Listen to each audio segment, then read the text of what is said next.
peaceful yet fragile transitions in Egypt and Tunisia. The democratic impulses that are dawning across the region would be eclipsed by the darkest form of dictatorship, as repressive leaders concluded that violence is the best strategy to cling to power. The writ of the United Nations Security Council would have been shown to be little more than empty words, crippling that institution's future credibility to uphold global peace and security. So while I will never minimize the costs involved in military action, I am convinced that a failure to act in Libya would have carried a far greater price for America. Now, just as there are those who've argued against intervention in Libya, there are others who've suggested that we broaden our military mission beyond the task of protecting the Libyan people and do whatever it takes to bring down Gaddafi and usher in a new government.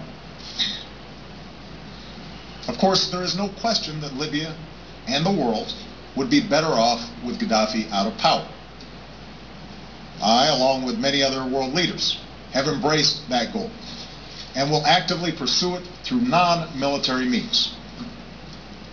But broadening our military mission to include regime change would be a mistake.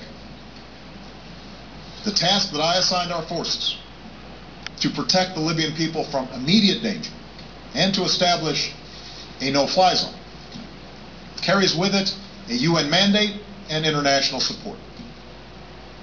It's also what the Libyan opposition asked us to do.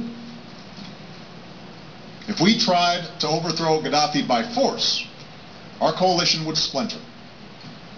We would likely have to put U.S. troops on the ground to accomplish that mission, or risk killing many civilians from the air. The dangers faced by our men and women in uniform would be far greater. So would the costs and our share of the responsibility for what comes next. To be blunt, we went down that road in Iraq. Thanks to the extraordinary sacrifices of our troops and the determination of our diplomats, we are hopeful about Iraq's future.